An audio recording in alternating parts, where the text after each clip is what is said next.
First and foremost, want to give all praise, honor, and glory to Yahweh, Bahashem, Yahweh Shah, Bahashem, Wakwakadash. Double honors to your apostles and elders, a great millstone who taught us this truth and teach well. Salutation, shalom to the elect, the hopeful elect. Salutation to the Akim preaching this truth with sincerity. Present your bodies as living sacrifice. Shalom to the few sisters listening, learning in silence. On Mashiach from Camp Children of the Light. Back at you with another one. So I'm going to go ahead and just let this video play, and then we'll get into some scriptures right after it. People off. So let me make a quick disclaimer. I'm not talking about black people studying their ancestry. I'm not talking about everybody who calls themselves a Hebrew Israelite. I am talking about the camps that teach black Americans are Judah, Haitians are Levi, Dominicans are Simeon, Mexicans are Issachar, white people are Edom, and modern Jews stole your identity. Okay, show me the genealogy. I don't mean your 19th century chart. I'm not talking about Deuteronomy 28. Don't show me a slave ship. Don't show me hair like wool. Don't show me a sermon. Show me Judah.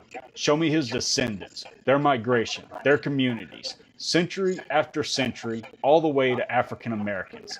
Then do the same thing for Levi in Haiti, Simeon in the Dominican Republic, Issachar in Mexico, because in Scripture, tribal identity came through descent, through family, through the father's house, through genealogy, through inheritance. You don't become Judah just because your suffering sounds like a prophecy. A covenant curse isn't a birth certificate. And now let me go ahead and make this a little uncomfortable. You tell people Christianity handed them traditions they never checked. Then you hand them a modern 12 tribes chart, and almost nobody asks where that came from. I am. So show me the chart in the first century. Show me the ancient manuscript assigning Judah to black Americans. Show me Levi becoming Haiti. Show me Issachar becoming Mexico. Show me Edom becoming every white European population. Where is it? I'll wait. And even if I give you Deuteronomy 28 completely, it still wouldn't tell you which tribe you are. Ships don't equal Judah. Slavery doesn't equal Levi. Suffering doesn't establish a genealogy. So before you tell me who stole Israel, answer a much simpler question. Who gave you your map of Israel? I'm going to go ahead and stop it right there. I think I heard enough. But, and right as you just heard, I'm gonna call him an Edomite because he giving me Edomite vibes. But that's a way to put a black eye on the ministry, to slander the ministry, because this isn't a black thing. It's not a white thing, right? Nationality is not determined by skin color. Okay, and he is right about one thing. It does come from descent, right? It comes from your father's lineage. You are whatever your father are. So you can be a melanated man and be an Edomite. Or you could be a non-melanated man like this guy, and you could be an Israelite, right? So that's very true. But you got to be careful of the COINTELPRO when they try to box you in with the black Hebrew Israelite, or when they try to get you to stick to that color thing. And now to answer this guy question, the answer to you is, I got to show you shit. I got to show you a motherfucking thing, right? Because when the data and when the stories benefit you, you didn't care to go dig in the facts. You took it and ran with it, man. When your parents and your grandparents and your ancestors benefited off your fake genealogy charts and your renaming of the people and your ancestors moving the landmarks, you give a fuck about no facts. So I ain't gotta show you shit. But what I will show you is some scriptures. I got some pulled up, but I'll go ahead and just jump to a favorite real quick, just to set everything up. Okay. So Job 9:24. The earth is given into the hand of the wicked. He covereth the faces of the judges thereof.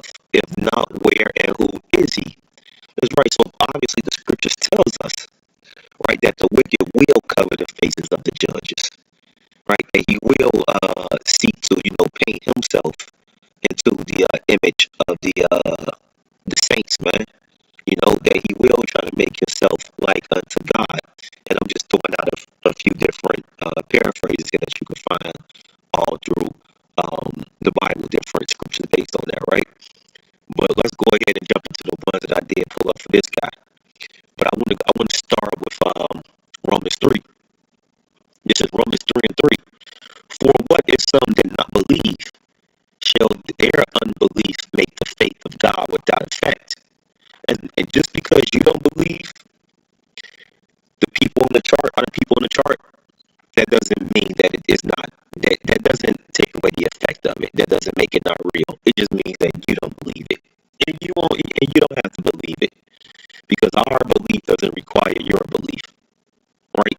We don't have to prove shit to you for this to be true.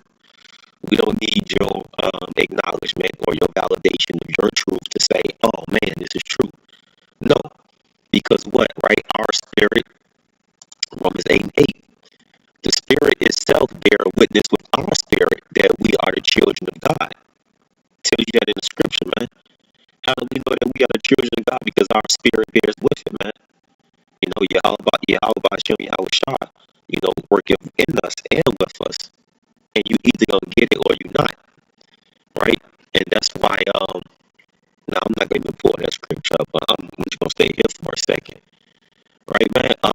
You know, that's why the scripture tells us do not give into endless genealogy. I gotta prove shit to you. I ain't going no charts. You talking about pull up the what do you say, man? Pull up the ancestry, but you got a whole state, right? In a Levant full of people that don't want to show you no genealogy, man. But you're not questioning that. But you want to question the children of the Most High, man. You want to question people that's waking up. You want to question the people that's coming back into the remembrance and reclaiming their heritage, man. That's who you want to question. You don't want to question the people that's trying to keep the records closed, man. That made it illegal to test the genealogy. The people that history shows you are not people. No, you don't want to focus on that. You want to come over here and you want to fuck with, the melanated folks, right? Because, you hear it and you say, oh, all black people are Judah. But no, man, it's not a black thing because black is not a nation. Black is not a people. Black is a slanderous term that was put on a people by your people, man. Right? Because the scripture you should be focused on is he that leadeth into captivity must go into captivity. That's what you should be focused on. Right? And then I jumped the gun a little bit. But go in First Timothy. It says, neither give heed to fables and endless genealogy, which minister questions. Right? So, and this guy want to come with questions on top of questions on top of questions, which ministers questions, right? So you don't want to get caught up in endless conversation in a conversation that only results in more questions. That's confusion, and we know that the Lord is not the author of confusion, right? Rather than godly edifying, which is in faith, so do. So, to double down on my earlier statement, man, we don't have to show you shit. You either accept it or you don't. But hey, whatever you do doesn't matter either. Because the only thing that matters, right, is the word of Yahweh Bashem, Yahweh Shah. Okay? I'm trying to go to Titus 3 and 9. Right? It says, but avoid foolish questions and genealogy and contentions, which is everything that man is talking about. How do you know where the sign came from? How do you know who? Show me the whole history of the people from start to finish. And I ain't got to show you shit. Ain't got to show you nothing. You show me how you think your pale ass could have survived over there in that heat, man. But today you'll get skin cancer standing outside 5 minutes. Help me understand how your people haven't adapted, if you believe in that, right? Darwinism, right? Survival of the fittest. How scientifically you don't have any characteristics of a person that could have survived those conditions, man. Over there. Nothing. So I got some questions too, but it don't matter because it profits nothing. Timothy say that profits nothing, man. It's not for edifying. But avoid foolish questions and genealogies and contentious, because he's being contentious. This ain't got nothing to do with you, man. But again, Esau trying to save Esau. He always won't. He always trying to get his covenant back, man. Right? He trying to, he trying to get his not, I'm sorry, not his covenant. He's trying to get his blessing back. He want to be the people so bad, man. That's why he masquerades as such. But you got your blessing, man. You got your heaven right here. You got your sword, man. You got your feather of the land on this side, man. You got it already. Be happy and thrive now. You can't thrive if you thriving on both sides, because we know that the Lord is about balance, man. Right? The Lord say He created both light and darkness, good and evil. So if you win on both sides, there's no balance, man. But avoid foolish questions and genealogies and contentions and strivings about the law, for they are unprofitable and vain. And I'm gonna wrap this up before my computer dies. All right. But yeah, man, ain't gotta prove shit to you. Ain't gotta show nothing to you. You either get it or you don't. And on that note, I'm gonna say shalom, shalom. Until next time,